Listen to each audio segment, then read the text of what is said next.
If y'all are ready, I think we'll go ahead and get started.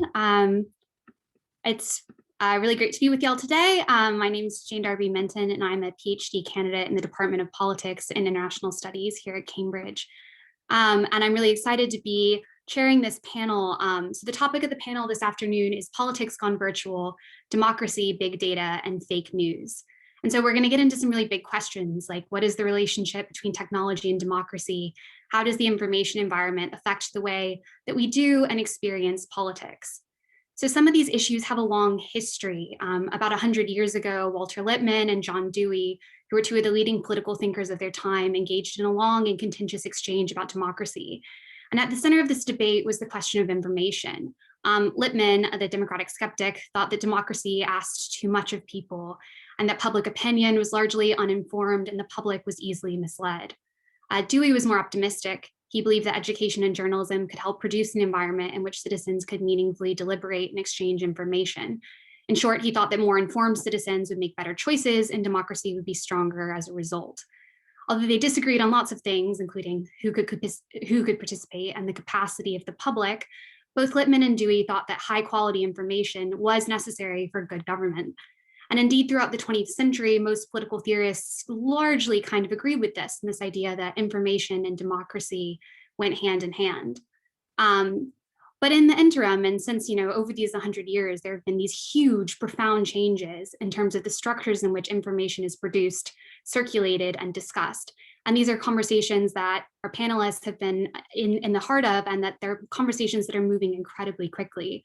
So this year, as Marjorie, I think, is going to talk about a little bit, marks the 10-year anniversary of the Arab Spring.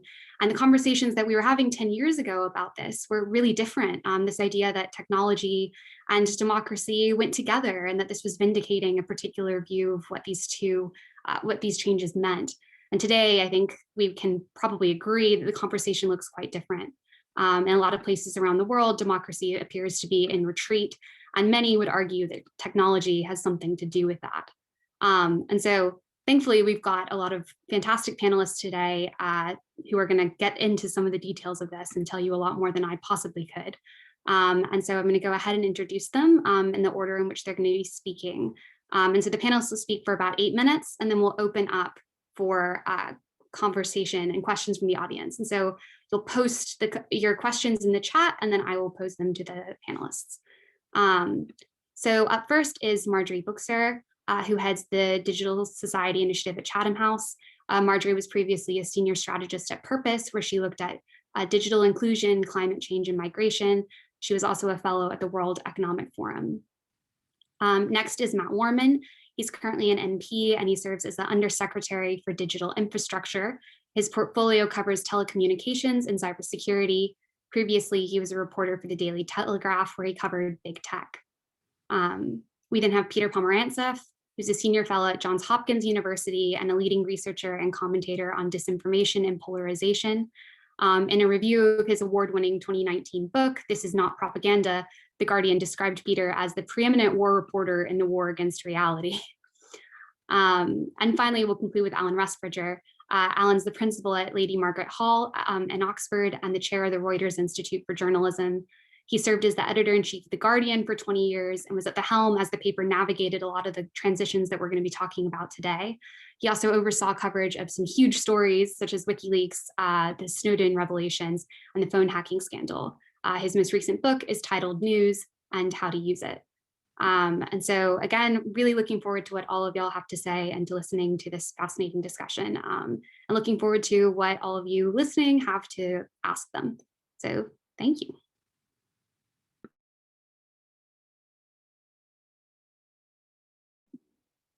Fantastic, Jane. I guess that's my cue to start the conversation. Yes, I see you needed. Fantastic. Well, thank you for having me. And I think to start with, and just to echo with Jane, great introduction. I think it's important for us to realize that when we explore the interaction between technology and democracy, this is a really emotional and context-dependent debate. Again, Jane referred to the Arab Spring about 10 years ago, and back then we really considered digital technology as what we call liberation technology, and we hoped and thought then that They would empower citizens, expose wrongdoing, mobilize protests, and really expand our horizon of freedom. And in that context, really, technology was seen as a factor to consolidate and deepen democracy. Now, of course, 10 years fast forward, this optimism has clearly given way to much more dystopian thinking. And this was obviously triggered by a series of events, from the Brexit vote to the Trump election, and more recently the attack on the Capitol. But essentially the narrative is today that technology and digital platform are a threat to democracy. And so I guess the first interesting question here, and maybe a little bit dramatic, if I summarize it, if you allow me to summarize it this way, is: did Facebook and Google break democracy? And so in Chatham House, to answer this question, what we did is set up a Commission on Technology and Democracy and launch an extensive consultation process to try to provide evidence on this subject. And the answer, I'm afraid, is maybe somewhat disappointing, because our conclusion is that, yes, digital platform definitely contributed to the problem, but they can not be considered the root cause of the democratic crisis. They are contributing and accelerating factor to a larger, more structural sets of problems. And I think those problems are very much analog. It ranges from economic inequality to corruption to the deterioration of democratic institutions and the decline in trust. So of course, the rise of digital platform has given license to the loudest and maybe most contentious voices in society to dominate online conversation. And this is also because algorithmic recommendation really optimize the system to capture your attention. And it's unfortunately human nature to be attracted by conspiracy, outrage, rather than facts and complexity. But if you look at disinformation, for instance, the notion, this notion that social media has created the post-truth politic, that it is the cause of the truth decay. But there's also a danger in assuming that old past analog democracy rely entirely on factual and scientific knowledge, and they were not contested. In fact, they were, and it's, if you look at climate change, it's a really good example where facts have really been the center of the narrative there. And also, to give you a more recent example, if you look at the disinformation campaign during the US election around voter fraud, Harvard Berkman Klein Center found that the main driver for this disinformation campaign was actually mass media processed, and that Fox News in many cases was the more successful and aggressive vector of this disinformation campaign than Twitter or Facebook would. So basically, to summarize my first comment, I guess, is that we have to really be careful not to attribute in isolation too much of the current democratic crisis to technology. Now, I guess the second level question is, should big technology companies become apolitical? Should we completely dissociate technology from public policy and politics? And I think here the answer is more clear and definitive, and it's absolutely not. And the fact is that the issues that connect technology to the world of politics today are really of such paramount importance if you look at privacy, human agency, and security, and they become really inseparable from really the practical dimension of public policy. And so what we advocate in Chatham House really is to have a deeper multi-stakeholder dialogue on this conversation and make sure that civil society, big tech, governments, and academia could really provide evidence in this space and define what is an appropriate regulatory structure. And so Chatham House has been looking at the space for a while now, but I think, and to maybe end my presentation on a more positive note, what we've seen is really an evolution and maturation of technology regulation in the last couple of years.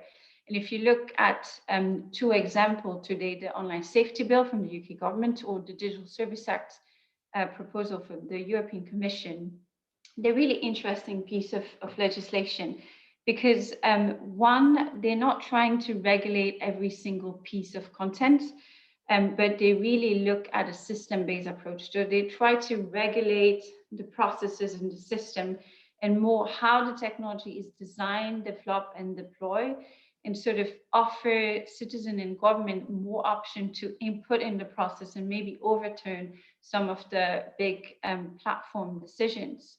I think what is also interesting is that we're much more geared toward the core regulatory model, where it's really the onus is on technology company to come up with specific policy and code of conduct, and government provide a framework. And this really increase tech platform responsibility, but also highlights their contribution not only to the problem, but to the solution.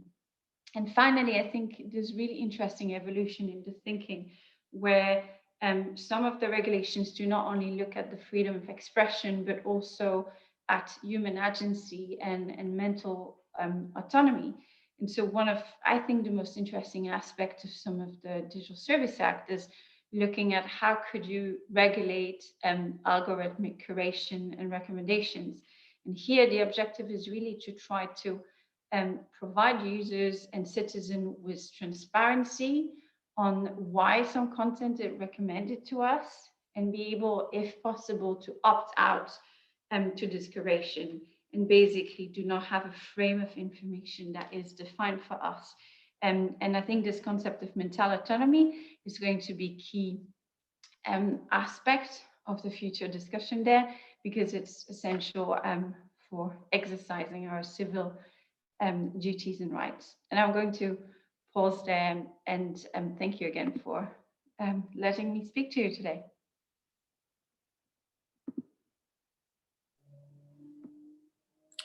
Well, I'll pick up there, and thank you, Marjorie, for what was, I think, a really interesting sort of tour d'horizon, if I can put it like that. And I want to start by picking up on something that Jane said, which is this notion of, do we believe that more informed citizens make better choices? Well, I think fundamentally every government, every democratic government has to believe in that. It's why we have elections. It's why you put those arguments forward every 4 or 5 years. And you have to be optimistic that the more you do that, and the more you do that in good faith, the more people will buy the power of those arguments. And technology fundamentally doesn't change that. It doesn't. It accelerates the existing trends that Marjorie's talked about. It accelerates aspects of human nature, but the degree to which it accelerates those things is such a huge shift that we clearly have to treat it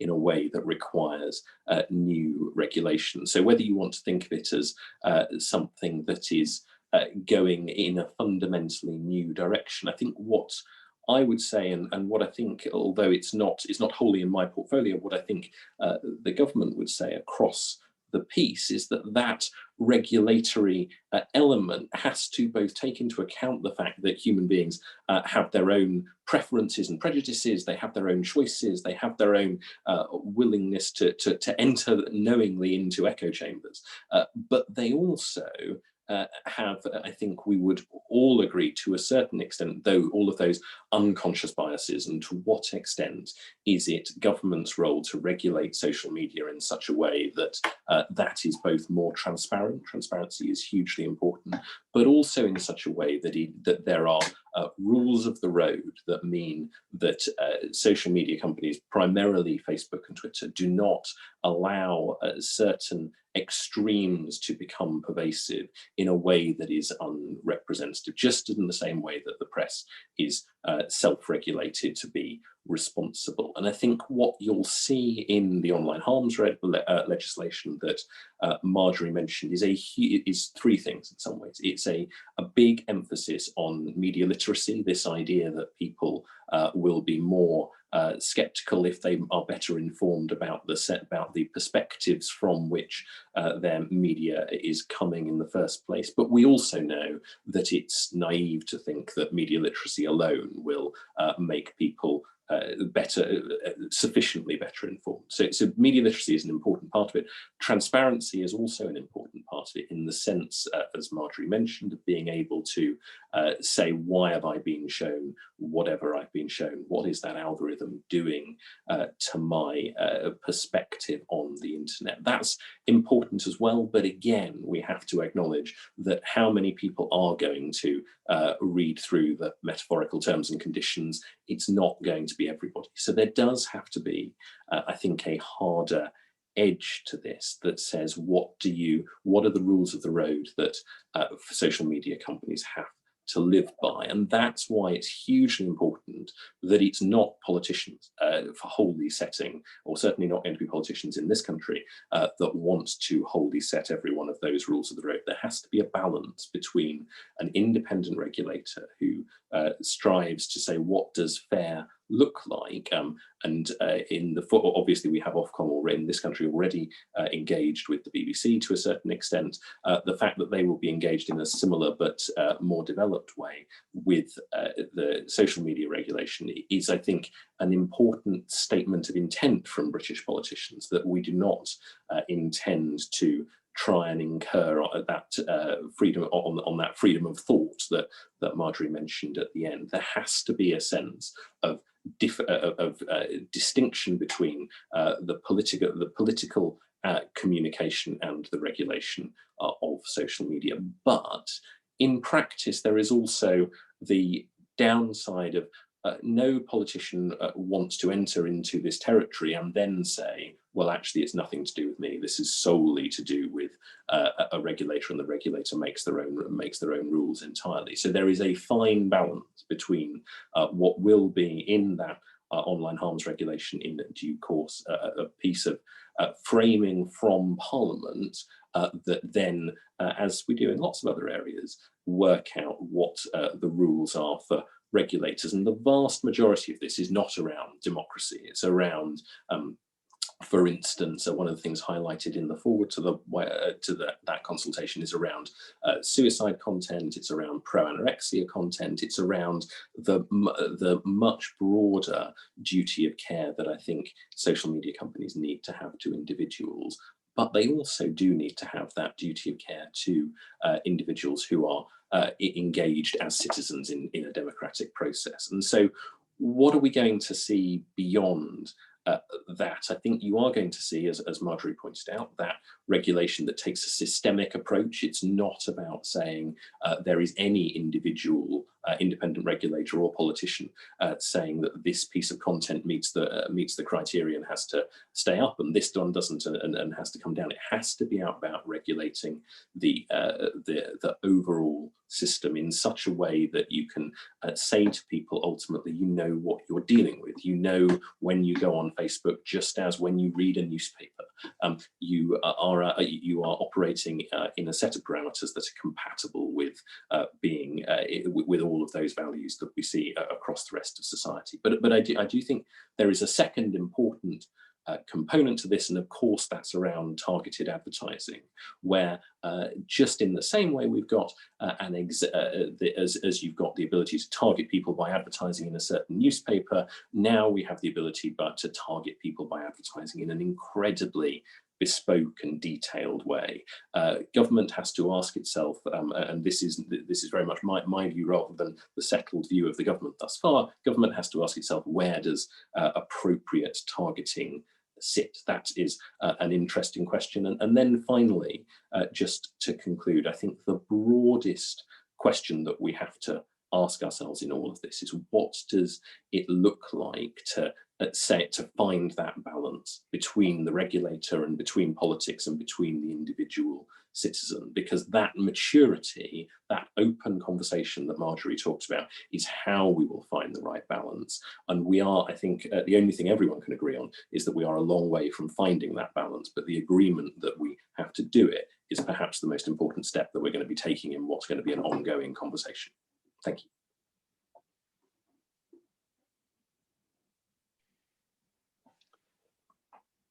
Right. Shall I go? Okay. Thank you very much for having me here. I've watched the conference with a huge amount of interest all day. It's been my island of sanity between the Liverpool-Leicester game and the impeachment trial. Fantastic, and I've learned so much. Just as well from the last two speakers, I have so many questions to ask them, especially on the online harms bill, which I've spent way too much of my life reading. And kind of, I compliment the people who've been working on it. It's really come on in its various iterations. Listen, I'm really just, you know, my background is much more in journalism, in making TV and writing books, and then more recently trying to understand a little bit more about sort of the information environment and how we might try to fix it. And I want to sort of focus on just one bit of the technology-democracy relationship, which is what I like to call the structural disintegration of the public sphere. I mean, looking back in the 20th century, we had a bunch of sort of assumptions and axioms that underpinned our idea of a democratic information environment, often contrasting it with a dictatorial one. You know, we had freedom of expression, they had censorship. We had pluralism, they had pravda or whatever. We had a sort of metaphor of a marketplace of ideas. There's always been space for disinformation and lies and all these sorts of things within a democracy. But there was some kind of vague theory of rational choice that the best information would rise to the top. Now, I think in the age that we're in at the moment, information environments we're in at the moment, some of those things have really taken a bit of a beating. I agree it's not just digital. I think these problems, these issues start already with in the analog media, but they have been exacerbated and maybe have reached a tipping point. I really see these things as contiguous rather than, you know, some ideal old media and some terrible new media. These are contiguous issues. But take the freedom of expression thing. You know, in my last book, I went to places like Mexico and the Philippines and many other places which are both authoritarian or democratic. And you know, I found this phenomenon really in so many places where journalists and critics of the government, opposition politicians, instead of being censored by governments, instead of having the information space constricted as would have been the way in 20th century forms of censorship, instead they were under attack from cyber militias and online mobs and this kind of swamping the zone with this deluge of disinformation, malinformation, or just sort of innuendo, your fake news, your traitors, all this kind of stuff, which is legal speech. It's no way is it, it's not even death threats. But, you know, it leaves the population so confused, so unable to, you know, tell truth from fiction and alienates these voices. And, you know, the journalists and opposition politicians I talked to would sort of would say, you know, this is a form of attack from the government because, you know, these cyber militias and online mobs and troll farms were, you know, at least incentivized or paid for by the government. At which point the government spokespeople will go, well, no, this is freedom of expression. You know, this is what you wanted in the 20th century. This is what you fought for. This is more information. And though this is often said with a very cynical leer, especially by sort of some Russian spokesmen, in some sort of deep way, they're right. In a philosophical way, in a legal way. You know, there's nothing in Article 19 of the Declaration of Human Rights that talks about flooding, you know, too much information or disinformation. It doesn't exist. So that's the freedom of expression. But obviously, in that kind of ability to create and amplify information, I mean, the idea of sort of a marketplace of ideas looks as feeble as a kind of, as our ideas of a marketplace that wouldn't have any kind of that would regulate the economy before 2008. Like then we had junk bonds pollute everything. Now we have junk news. But that metaphor of a marketplace of ideas, if it was ever true, and I'm not sure if it was ever true, now seems very, very shaky. But perhaps most importantly, the idea that pluralism, more media, leads to better debates, you know, more points of view, at the end of the day makes for a more efficient democracy. I mean, that seems very, very shaken. And again, I think this starts in America, especially with cable news, actually even with, you know, with talk radio, but definitely with the online sphere, we see pluralism tip over into hyper-partisanship, and polarization so vicious that, you know, that common sort of discourse, debate, deliberation that's needed for democracy to survive seems under threat. Now, there's lots of reactions of what to do about this. You know, there are people like the wonderful Columbia legal scholar Tim Wu, who have said, the First Amendment is obsolete. You know, we don't, you know, freedom of expression was invented for a different age. We've got to rethink the whole thing. You know, my instinct isn't that. My instinct is to return to some of our grounding concepts of a democratic information environment, but really think how we can update them for this new era. And I will tell you that if you tell me I have more time. Have I run out of time? I'm talking very fast because I'm trying to squeeze everything in. Do I get to do my solutions bit, or do I just talk about the problem? 2 minutes. Bad timing. I shouldn't have got carried away with talking about the Philippines. Three levels of answer. One is the regulatory one. My colleagues have talked about that a lot, but I just want to add something to that. When we demand more transparency from algorithms, more transparency from political advertising, this, I think, is in the spirit of the Declaration of Human Rights. Article 19 says the right to impart information and receive information. Yeah.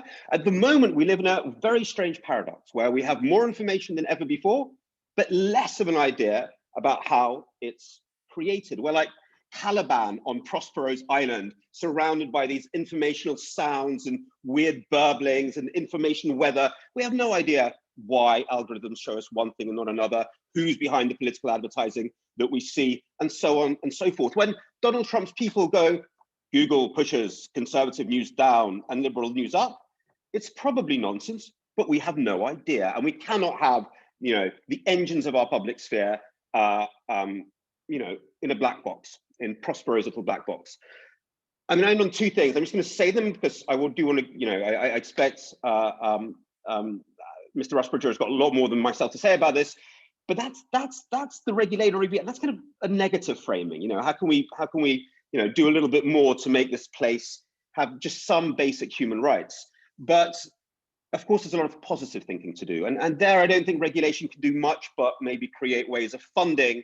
I do think we need a rethink of what we mean by public interest media, which isn't just about, you know, isn't just about doing great sort of anti-corruption exposés, holding power to account, but is also about trying to facilitate a full, free and fair debate, which was actually the original meaning of the BBC as Lord Reith once thought of it. But I do think that is now a priority. I think we have a chance to do that in Britain. I think in America, you know, it's much more of an issue. We need a new generation of civic media whose aim is to try and foster this debate and is rewarded for that, because there's no financial incentives to do that. Actually, all the financial incentives, especially online, point in the other direction. We also need a whole new plethora of different types of platforms where people come together to do, you know, to do the daily life of democracy. We're all talking about, you know, the internet as it is now, dominated by a few platforms, as if that is normal. This wasn't the internet that we had before 2008. We had a very different one, where things like Wikipedia were created. We had a generative internet full of new platforms and new ideas. We need that again. We need many more platforms. I don't think we need to ban Facebook, but we certainly need to support the creation of a lot more types of platform. And here I will end. One of the main issues of these platforms, of course, has to be greater online participation in democracy. The real cure for, or one of the many cures for populism, which promises to give people back control, to give people real control. Now, online tools to take part in democracy are very exciting, but they will only work if politicians are ready to give up a little bit of power. And even the most liberal politicians are usually scared of doing that. So I don't know, if liberal democratic politicians want to stay in power, they've got to give up a little bit of power, which I know is a hard thing to do. That wasn't 2 minutes, but sorry.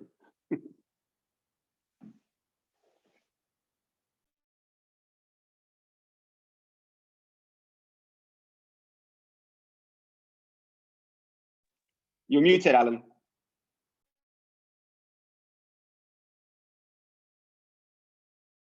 How about that? I agree with a lot of what's been said already, but I'll try and add something that hasn't already been said. So I think everyone's agreeing that we're a long way from the cozy world of Dewey and Lippmann, which was a relatively controlled world in which information was in the hands of a few millionaires, billionaires who owned the printing presses, and we're now living in a world of information chaos. So one of the things that interests me, and really is what my most recent book is exploring, is you would expect this to be a golden age of journalism, that there would be a sort of stampede back to the safety of professionally produced news. And there are some signs of optimism there, but broadly it's a fairly bleak picture, I think. And I think that's because journalism hasn't yet come to terms with the enormity of what's happening. The economic model is by and large shot. And the economic model was based on advertising, really, rather than people paying for news. People have never really paid for news, broadly speaking. Local news has gone because local news was paid for by advertising, not really by the readers. And I think, as Peter was implying, I think there's a huge shift of what news is and why people would value it. So I completely agree with him that the most important form of information is going to be public interest, public service information, stuff that you actually believe in this world of chaos, that somebody is there who can say, well, this happened and this didn't happen, and this is true and that isn't true, and we're the witnesses in society. And there's going to be a premium for that kind of stuff. And really a moment for journalists to ask themselves some hard questions about why they're not trusted and why their people are not flooding back to professionally produced news. And I think there are many answers to that, but I don't see an active debate really amongst journalists about that at the moment. Then to move on to social media, I've recently joined the Facebook Oversight Board, and which is one attempt to try and get to grips with this enormously complex problem.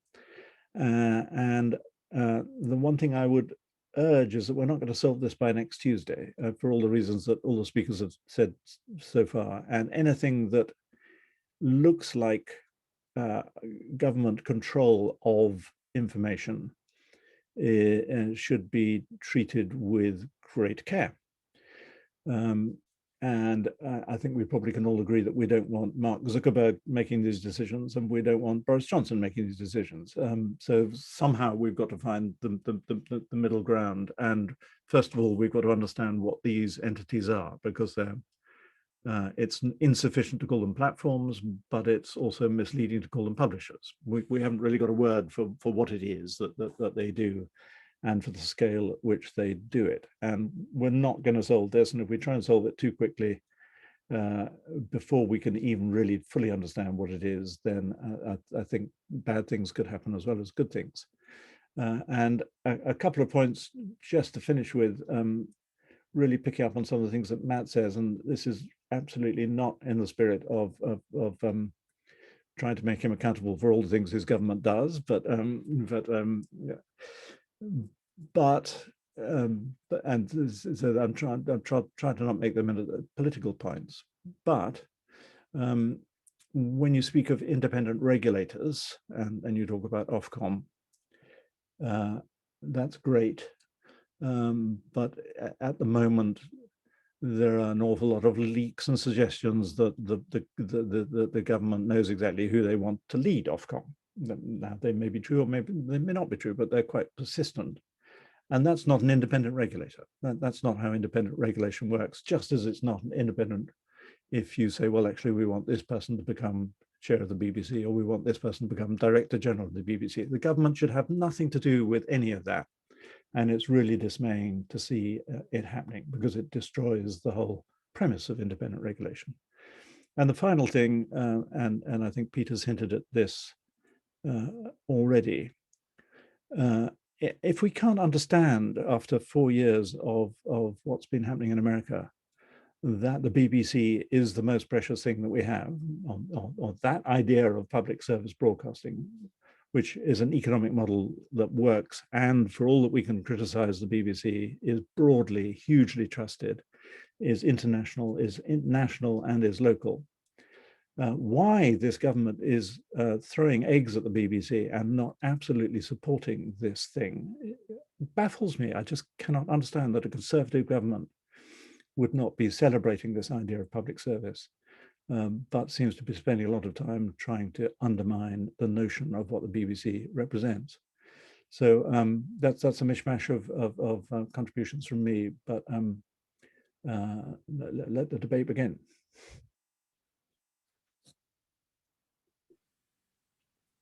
All right, thank you all so much for that. So we're already getting questions coming in. So just to remind everyone, if you send the questions in the chat, then I will read them out to the panelists. So the first question is from Laura, and she says, facts can be found more easily than ever before.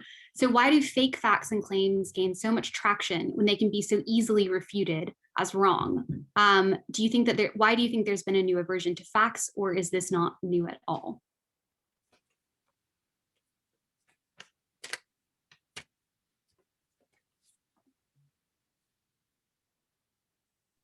Facts are horrible things. They tell you you're going to die. They tell you, I've got this, my wife made me get it, I've got this, calorie counting app. They tell me everything I've been eating forever is really unhealthy. Facts are often very unpleasant. And I think it's actually kind of weird that we ever want them. I do think at some very pretentious level, they do remind us of our mortality. And I think fantasy has always been much more pleasant. I think the question we need to ask ourselves is, why did we have political discourse where facts mattered? And what has changed in our political discourse to make room for an increasing amount of politicians who celebrate the rejection of facts? And there's many deep reasons that I explore in my last book for that. But it has been very interesting with the onset of COVID, where facts have started to matter again, because facts are not pleasant, but they're often very useful. I think when we think about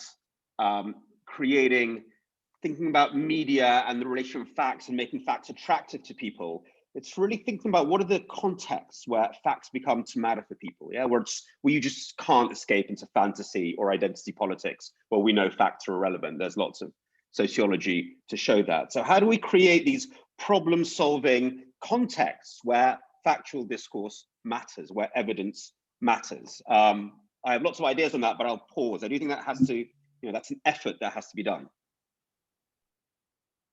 I think the one thing that, if there is a good to come out of COVID, it is that evidence really matters. It's a really scary time, and so many people have said so many different things that we don't know what to believe. That actually clinging on to the notion of evidence, and this comes back to the question of media literacy, becomes more important. And again, trying to find something optimistic about COVID, it feels to me like a dress rehearsal for climate change. And we know that climate change is not going to be solved unless we can agree around have some sort of consensus about the nature of the problem. And I think actually journalism is changing, and it's probably the first time in journalists' life where what they're doing is literally a matter of life and death. That would be true for many journalists. That's never been true before. And I sense a new sobriety in the coverage of climate change. That actually, this stuff really matters, and evidence and facts matter much more than opinion. On one level, I think you could contend that actually it's harder to find facts than it ever has been before, because the sense of where we once used to go to the BBC and believe every single word, there are now, we know, huge numbers of people, largely wrongly, who go to the BBC and don't believe that it is journalism produced in good faith by people who may be fallible but are doing their best. And I think, and that obviously goes for far more organisations than simply the BBC. But I think that sense of where do I go for the truth has been massively diluted, and it's trying to help organisations, and this is a sort of, I think this is a sort of tangential thing for government, but trying to help organisations regain the trust of their readers or their users or whoever you might think of it is a really important thing, because otherwise that sense of where do we go for facts is something that will get permanently even more eroded. I think that, so I really enjoy Alan's positive comment on saying maybe there's something good about COVID and the fact that, or sort of maybe a return to scientific knowledge and fact as a less controversial aspect of information. And I do hope so. What I want to add maybe to what also Peter and Matt say is that what is interesting with some algorithm and curation is that he has highlighted some of the human tendency that we may not have been fully aware of, but our attraction to outrage and, you know, sort of events and falsehood rather than fact. And I think that's a human tendency. And the question is, how do you tackle that? I don't have necessarily a solution, but I want to just highlight an article that I thought was extremely interesting and also sort of question my own belief, which was a BBC article that basically highlighted that Biden inauguration really sent the quantum movement in disarray. And you may think, well, obviously, but the, you know, it's really interesting also to look at the alternative realities and how other people see the world. And I thought this article really highlighted it. So I think it's also important to be able to question our own assumption and what information we rely on, because they're clearly different perspective there. And I think it's always useful to consider those as well. Great. So our next question is from Thomas. Thomas asks, can social media and the internet have a beneficial role in facilitating mass participation in democracy, or is it inevitable that fake news and polarization poison digital discourse?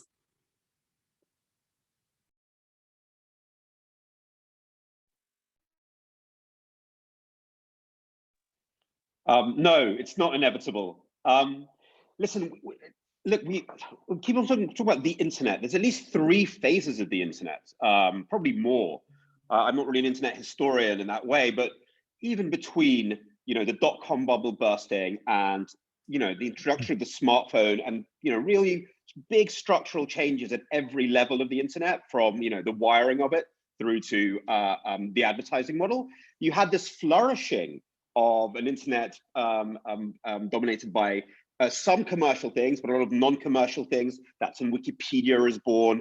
That's when you have the golden era of live blogging and live journal, which were much better for kind of the exchange of ideas and information. And then we have this, you know, internet 2.0, which we have right now, which is very much based on hogging attention, and you know, I think there is enough evidence now to suggest increasing polarization and certain types of quite aggressive discourse. We can have another one. You know, it's not like this is not the permanent one. It's not. Look, think about it as a city. Yeah, the internet that we have now is basically a city full of malls, nothing else. We need to start building other things, parks and libraries and canals. You know, we really have to look beyond this sort of like an internet dominated by 4 companies based on dominating your attention. The internet that we're in now seems to be leading us into some very unhealthy things, but really it doesn't have to be this awful. So I'd be very careful in thinking this internet right now is permanent. But it is brilliant as well as awful. I mean, I think that's what Peter's saying, and I'm glad Marjorie made that point earlier, that it's just people. It's 4 billion people, so you're going to have good people and bad people and evil people and marvelous people. And I think we have to remember that in many parts of the world, the what was the free media is being crushed. And Peter mentioned some of the techniques, but you know, governments are usually now more subtle than simply killing journalists. They found ways of controlling media, and the economic model, which is equally efficiently killing media.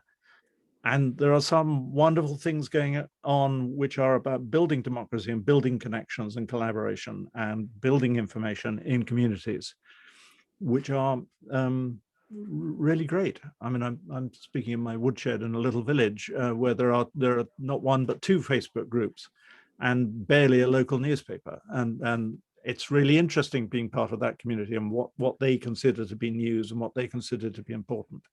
And sometimes I think it would be great if media moguls actually spent more time looking at those kind of very granular discussions on places like Facebook, because that tells you actually what people are interested in. And there's disinformation there as well, but sometimes it's quite corrective. There are techniques I observe on Twitter, which I think are really interesting in terms of building trust, which some mainstream organizations are too grand or too set in the 20th century to take any notice of. So I think we have to be careful about this narrative that simply picks on the bad things that are going on, though it's important obviously to deal with them too. But as Marjorie said at the beginning, you have to take us, you know, it's much more complicated than that. And I think I agree with Alan. The internet could be wonderful, and I really love thinking back at, you know, essentially the ethos of the internet when it was funded. It was this idea of like user-generated content. If you think about how Jimmy Wales talked about Wikipedia and their curator and the effort they put in that creation, it's really dynamic. It's really fruitful and rich. I think what we're missing though today is what is the new vision for the internet? What is the democratic, open, safe, transparent digital space? How does it look like? How could we get there? And unfortunately, there is a lot of tension at the moment with what should be the goal of, you know, the ideal architecture, because the current one is no longer working and it's patchy. And there is clearly tension about how it should look like. And there's a commercial version, as Peter mentioned. There's also a very authoritarian version coming from other countries outside Western democracy. And I think really here the struggle and the fight is about how will the internet look like? Is it going to be open, safe, and allow people to, you know, as Alan says, small community to exchange information and in a productive way? Or is it going to be a tool for government to surveillance citizen? Or is it going to be a tool for the private sector to sell us more shit, essentially? And I think that's a question that we need to resolve as a society. And I don't think it's either big tech or government that should solve that debate by themselves. It's really important. And I think that's good that we have a lot of student and young bright mind here, that they engage in this debate and also sort of help policy leaders and technology companies define how it should look like.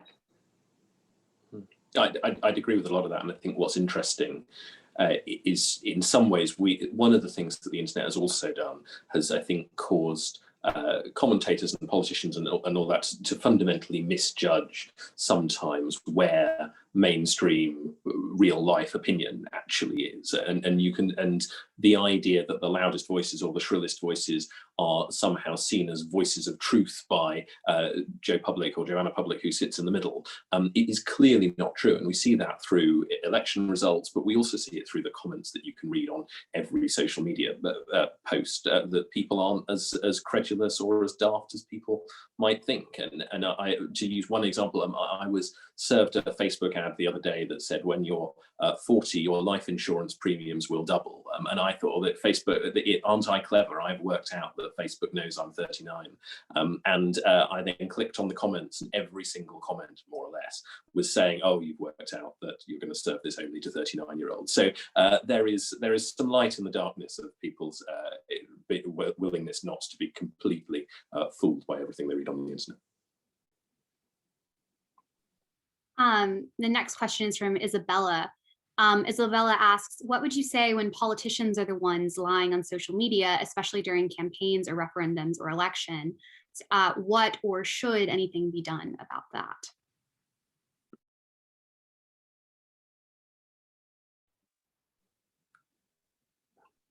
I think we should have a politician.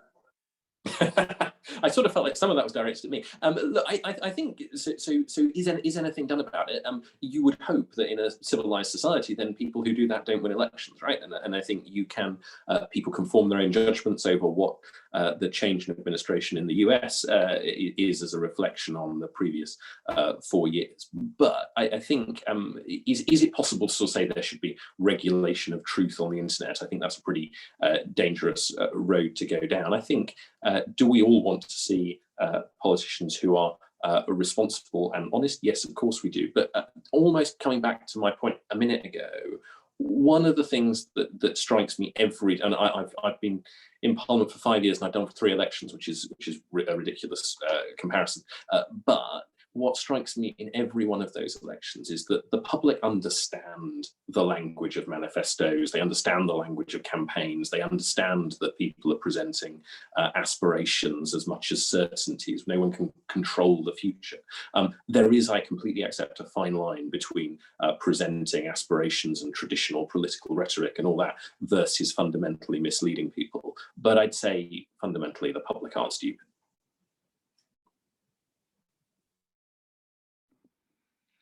And maybe one thing that I just wanted to add, and it's more potentially technical, but I think that, and in line with the idea of sort of more nuanced way of moderating online discourse, there's not only like the question of should you allow people to speak, but I think, and maybe Alan wants to talk more about this, but social media platforms also have come up with quite interesting new mechanism of labeling or of contextualizing information or counterbalancing. And I think that we shouldn't think of, or the only way to, remove false facts is essentially to censor people. And there are actually new and more interesting mechanisms to sort of help people maybe make a better judgment, but also by providing additional or different sources of information. Yeah, I completely agree with that. I mean, traditionally, political speech is the most protected speech, and it should be because of the point that was made earlier about the ability to receive information as well as impart it. And it's important that as politicians have so much influence on our lives, and our only response is to be able to throw them out. And so we need to know who they are and what they're saying. And if they're going to lie, we need to know that they're going to lie. But as Marjorie said, and I shouldn't say too much about this because this is a case that's coming to the Facebook Oversight Board, has come to the Oversight Board. But it's a very delicate question, the point at which you actually switch them off and the filters that you can put in before switching them off are I think, going to be really interesting. I'd just like to add, so I completely agree with everything that's been said. But in terms of contextualizing, so here's the big difference. So look, politicians are allowed to lie, and they were allowed to lie on old media as well. This is not like, oh, it's a new media now, they're not allowed to lie. But the idea was that we had a common public discourse, and so you could then see somebody contradicting them. The big change now is they can target lies at people, and the rest of us don't see it. Fact checkers, when they work with Facebook, and Alan can tell me if that's changed, but certainly when I talked to Kathleen Hall Jameson, who's one of the oldest fact checkers in America, about this a year ago, I mean, Facebook just say, go and fact check this. And the fact checkers are like, is this lie important or not? Who is it targeted at? Is it catching fire? Why? Even something like that, we have to create an internet where we can compete, where the fact checkers or the people trying to correct the information can compete. And at the moment, there's a little bit of a risk that, maybe not with a big thing that Trump says, but you can then do these very targeted lies that people don't know about. So that is the problem. So we need more transparency to give the chance for that contextual information to appear. I agree with that, but again, one of the reasons we shouldn't be trying to solve this by next Tuesday lies in the answer that Peter's just given, that we don't know. And this notion of filter bubbles, that we're all living in echo chambers, we don't know if that's true or not. I mean, the research has come out of Oxford, the Reuters Institute and the Oxford Internet Institute, seems to suggest the opposite, that actually people have never been exposed to so many sources. Because this thing is so new and there's so much that we don't know, I think we have to tiptoe into this rather than walk in with hobnailed boots. Filter bubbles aren't about sources. Sorry, I'm just going to push back on that straight away. It's about narratives. It's never been about sources. Sorry, in my defense of Eli Paris's work. So the next question is from Rose, and she asks if the panelists have any thoughts about what's happening in Australia and the idea of news and platforms bargaining differently in a way that favors the former. And so she was interested to see that Microsoft recently voiced support for this versus Google and Facebook, who've threatened to pull out of Australia. Yeah, I'm happy to take this one first because I was actually quite fascinated by the debate. And I think the first thing to say is that we tend to put tech company or big tech in the same group, and essentially these are quite different companies providing different services.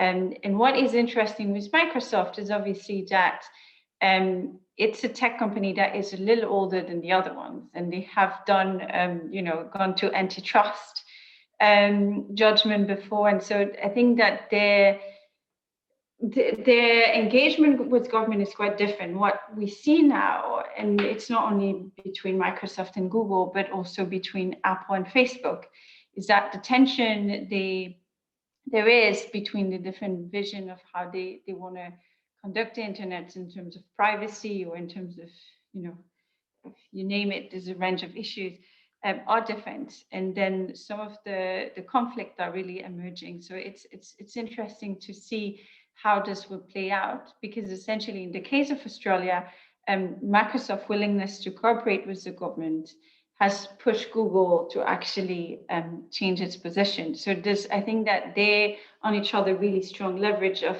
influence, which I think is quite interesting to how it may play out in the future, depending on the future of technology regulation. I'm going to slightly avoid the question by reframing it, that actually if you looked at the biggest threat to democracy in Australia, you could argue that it's Rupert Murdoch rather than Google. I mean, I say that slightly provocatively, but it's illustrative of how these debates are framed, and there is a genuine argument that, I mean, the Murdoch earns a ridiculous slice, 70% or more of the newspapers in Australia, as well as some of the most prominent broadcasting platforms. That's just unhealthy. We saw that in the UK when he owned probably 40% of print at the time of phone hacking. It was a really scary moment in the relationship between media and politics. So the debate about Google is fascinating, but let's not let old media off the hook, and let's not forget all the reasons why old media isn't trusted and shouldn't be trusted. Alan, if I may, can I just jump on this, because you mentioned, and I think it's a really interesting point, that the business model of journalism is broken, and sort of the Australian case is about actually can platforms support news outlet by sort of redistributing some of the resources. Do you think that could be a solution for sort of traditional journalism? Well, I think it's a more creative. I would begin more creatively by saying, what is the information that a society needs in order to be functional? So you have to have, we can decide what it is. We want people to sit in courts, or we want people to cover local councils, or to be investigative reporters, or to be in Parliament, or whatever. But let's decide what the information is. And let's assume we want it to be highly accurate and reliable. Now, there are two sources, two courses you could go. One is to say, well, let's give it all to Rupert Murdoch, because he's got the existing newspapers, and we don't want his newspapers to die, so we're going to tax Google in order to keep Murdoch afloat. Or you could say, well, actually, let's be more fundamental than that and say, let's think about the information that society needs and get people to bid to give us that information. And Murdoch can bid, somebody else can bid, but I don't think we should be using, if we are going to tax big tech, which is I think big tech should be taxed fairly, but I don't think it should just be used to prop up the existing information systems, because there are big problems there too.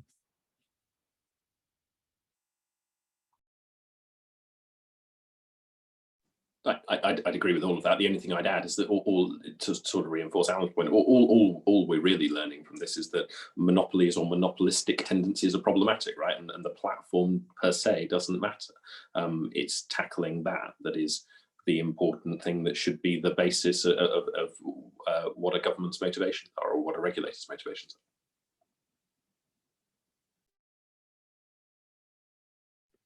All right, we've got a question from Tom. Tom wants to know what role you think the dark web will play in the future of the internet.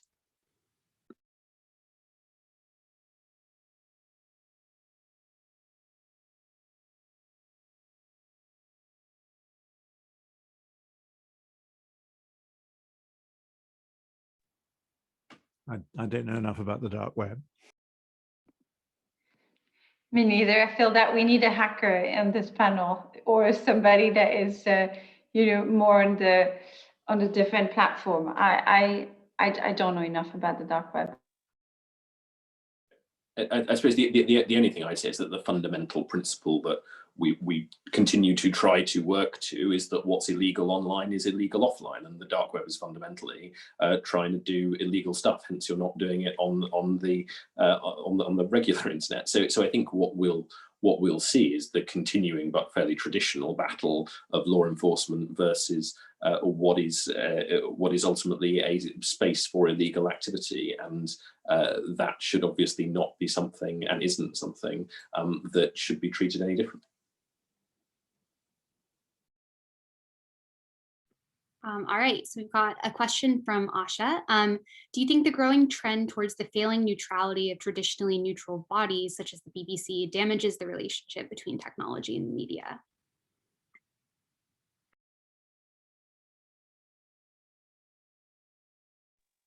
Can you just repeat the question? Yeah, that was a bit fast for me. I'm very sorry. Do you think that the growing trend towards the failing neutrality of traditionally neutral bodies, such as the BBC, damages the relationship between technology and the media?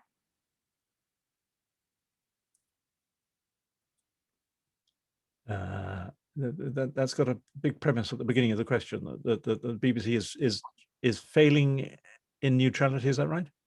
Is that the? Yes, I believe so. Yeah. Yeah, well, I don't know what the evidence for that is. I mean, the BBC's had a really tough time in the last 5 years, I think chiefly because of Brexit, because all Brexiteers thought the BBC was a Remainer organization, and all Remainers thought the BBC was a Brexit organization. And because I'm worried about the BBC, I find when I tweet about it now, it's all framed but through Brexit. So they say, well, I would have cared about the BBC 5 years ago, but I don't care about it now because it was on the other side of this argument. And I'm not sure that's true. I'm not sure there's any evidence that the BBC is less neutral than it was. By and large, we've got a conservative mainstream press in this country, and just as Steve Bannon did in America, they've rather brilliantly tried to say, well, the BBC is liberal because I say so, and because it doesn't agree with where I stand. But I'm not sure it's true. And Ofcom, which regulates it, and thankfully Ofcom at the moment is, I think, to be trusted, found no cases of breaches of impartiality last year at all. So I think, I don't want to bang on about the BBC, but we do have a model that does allow for unpolarized dialogue and does its best to be in the middle and neutral and impartial, balanced, fair. I mean, all those words mean different things, and it's not all those things all the time. But it does seem to be an important thing to be cherishing at the moment, rather than, I don't say people are seeking to dismember it, but I think they're careless about the fact that it might be dismembered. Yeah, I fully agree with that. I mean, I don't have much to add, but maybe just that the decline of trust in some key institution related to democracy and debate, etc. I think is we witness that across the board. And as I say, the root causes are many, but and I think that as Alan said, it's not. The question is more about why do people think that BBC has lost neutrality rather than the opposite. Yeah, I'd agree with a lot of that, and I'd sort of add that it's a very, very hard thing to regain any of that. I mean, I think politicians, estate agents, and journalists are the three least trusted professions. So it's not going to do the BBC any good for politicians to be saying that you should trust the BBC, and yet, of course, we have to do that because it is an extraordinary institution, and no one's suggesting that it's perfect, but the benefits massively outweigh any of those missteps, I think. And so we have to, I think, obviously this is a question primarily for the BBC, but I do think the one thing I would add to it is simply to say that, once again, if you ask Joe Public, do you trust the BBC? The answer is essentially yes. So let's not believe everything we read on Twitter and everything we read on Facebook. Is the trend one that we would want to see reversed? Certainly in some segments of the population, yeah, of course it is. But I think at the same time, this could well be an instance where sort of cool heads will win the day rather than getting slightly overexcited and taking drastic action.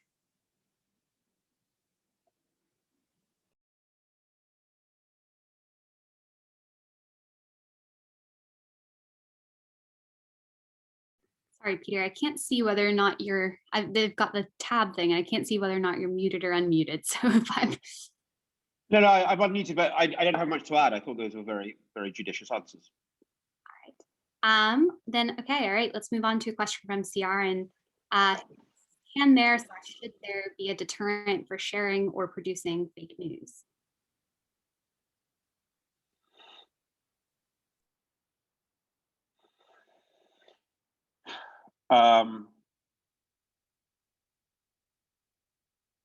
Listen, I mean, look, there is nothing new about what we call fake news, disinformation, whatever. So we have whatever legal things have been developed over several centuries of democracy, they're there already. So libel laws and things like that. We're talking about the internet today. The internet is not new in creating disinformation. The internet is new in, amplifying and targeting. That's the new bit that in the online, and that's what we have to think about having transparency over and regulating. Let's very quickly go back to the very well kind of researched Russian online campaign to try to influence the US elections. The content that the Russians were putting out a lot of it was not fake or not fake. It was go Trump, Hillary is the devil. I mean, it was just emotional. Yeah, so the content was not disinformation. What was disinforming was the behavior, the use of thousands of amplifying accounts. That's what should be regulated. I think troll farms should be illegal. I think that kind of deceptive online behavior should be illegal. I think actually tech companies should be liable in the sense to, we have to know that they're doing something about this problem. And I think the people who do it, the troll farms, the PR firms that create it, if it's made illegal, should face serious punishment. At the moment, these things are taken down, and tomorrow 1,000 more fake accounts pop up. I'm not talking about anonymity. I think anonymity is a right. You're allowed to wear a mask to a party if you want to. I'm talking about sort of mass coordinated inauthentic behavior to use the language of Facebook, which I think is an okay phrase. So we really have to understand, look, we have, a lot of, we have a high tolerance of disinformation if it's not inciting violence and it's not kind of, defaming someone to the point where they're deeply damaged. I mean, we don't need to invent new laws. We have to invent new laws around what is actually new about the online space.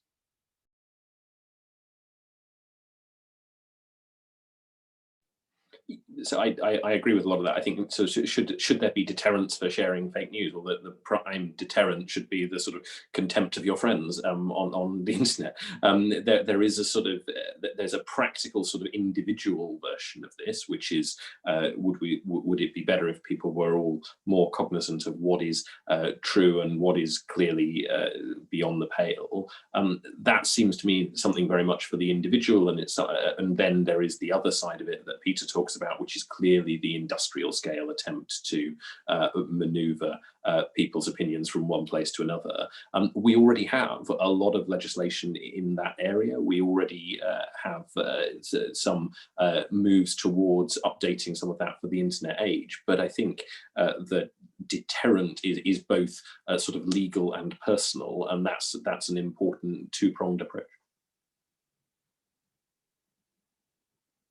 I agree with all that. I think we should go for educate. I mean, I'm glad that there's going to be more media literacy. I think it should start at the age of 6, and people ought to be, because with the scale of this is so enormous. In the end, it's going to come back to the individual actions of millions of us, and if we're repeating stuff that's wrong, then we're part of the problem. If we're trying to choke it back, we're part of the answer. It's very interesting. Twitter has, I think, recently introduced a feature where if you try to retweet something which links to something and you haven't read it, Twitter jumps in and says, "Are you sure you want to retweet that?" without reading it. And I always feel sort of slightly ashamed when it does that, because I think, oh, they've caught me. And I think there are little prompts like that social media companies can do that would probably be quite effective. I'm sorry, I'm now going to sort of follow you on Twitter and ask you every time, have you actually read this? It's too tempting now, sorry. Maybe there should be a public count of how often you've been caught out. Yeah, quite. All right, so I think we've got time just for one more question. And so maybe sort of zooming back out and thinking about these broader questions about democracy and the internet. So Mariella is asking, as young people will be growing up with the internet, do you think social media will positively or negatively affect how the youth view and participate in politics?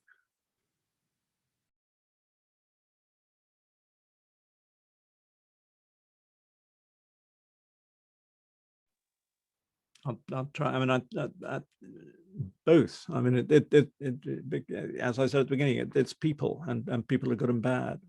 But I do think, and of course, we could spend the rest of the evening talking about how crap social media is. But I do think there's going to be a huge change, and I started life as a utopian about the World Wide Web, and I still am, even though there are terrible things going on there, because the marvelous things tend not to get spoken about, and there's nothing in it for the old media to talk up the new media, of course, and so there are lots of things that I feel terribly optimistic about, and really fabulous information, and I, on climate change, for instance, a lot of old media have been terrible on climate change, and they really have. But I'm really encouraged. I did a little section in my book on climate change and worked with a PhD student in Oxford, and she said, well, I wouldn't dream of reading old media on climate change because I know it's not true. So and there are brilliant resources on the internet which I entirely trust, and you couldn't quarrel with that. You thought, well, that's an entirely rational choice, that's entirely positive.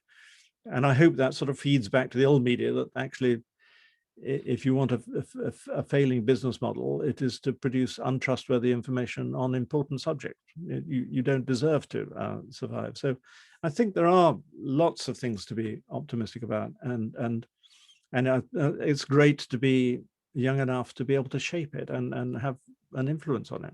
What a privilege.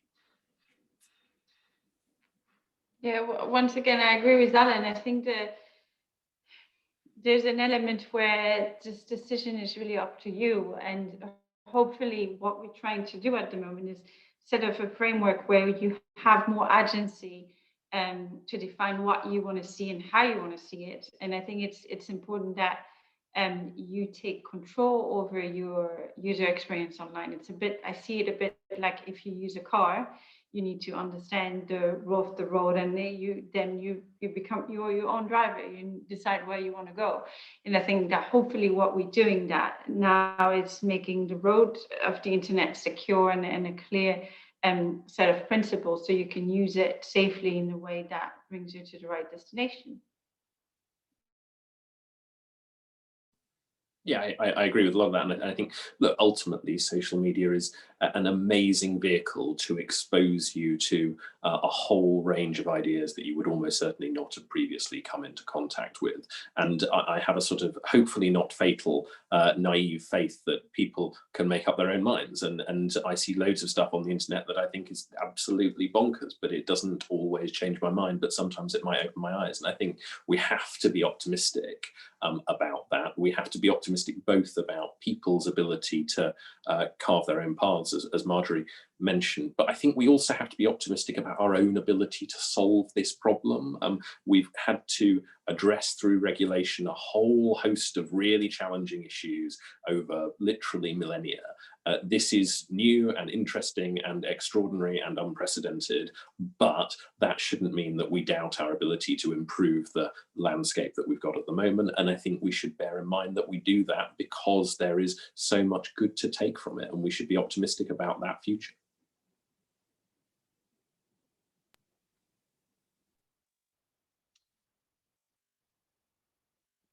I need to do a last thing as well. Look, very quickly, I want, as we're clearly finishing, yeah, we're done actually. We're an extra. We're in Fergie time. We're an extra minute. Okay. So I just wanted to round up with returning to what you were talking about at the start, Jane. You were talking about Lippmann and Dewey, yeah, and connecting with something very important that Marjorie mentioned, which I think is actually going to be the big geopolitical debate, because children are great. I have children. Much smarter online than we are, by the way. I think we'll see new pathologies, a whole new set of wisdom as well. So I think it's all, you know, the game will change a little bit. But Dewey and Lippmann are arguing essentially about, you know, whether informed citizens and people can be informed citizens. That's Dewey's thing, and you know, we can have this kind of like, you know, slightly Athenian style deliberative democracy. While Lippmann saying, no, we can't. People are irrational. What we need is kind of public opinion management by elites. That's kind of the essence of their argument. Now, both China and Silicon Valley are slightly Lippmannites. I'm not saying America and China are the same. I'm not a relativist like that at all. But both of them are essentially saying is, we don't need your messy liberal democracy. Give us your data, and we will find you the ideal jobs, the ideal wives, the ideal society. Yes, you will be surveyed. Yes, you will have no rights, or much fewer rights, but give us your data, yeah, and we will tell you the future. The great argument that China is making, and it's a very, very deep argument, is that Leninism didn't work then because we didn't have data. Now, centralization, totalitarian decision-making will create a better society, yeah? When we talk about the good web or the liberal democratic web, what we're actually saying is, no, people are not algorithms. There's a wonderful Joanna Kavanagh book called Zed, which is the 1984 of our times. I suggest everyone read that. It's all about how we're not algorithms, and actually an informed citizen participating in democracy, doing the messy business of democracy online with online rights and in control of their own data will make for a better society. That's already implicit, by the way, in the EU Digital Action Plan, the Democracy Action Plan, sorry. This is the huge debate we're about to have, because what if they're right? What if we are just data? What if, whether it's Silicon Valley or China and doing it in a much more brutal way, what if their claims are actually right? This is the huge argument I think that we have to engage with. And it's not at all certain that Dewey is right and Lippmann is wrong, though I am definitely going to be fighting on the side of the Deweyites. Great. Well, I just want to say a huge thank you to all of y'all for this fantastic and interesting panel. And it's surprisingly optimistic in a way that I feel like anything on social media and democracy these days, I mean, it doesn't usually end on a note like that. So thank you so much for your time. And I'm going to hand over to Luke, who I think has some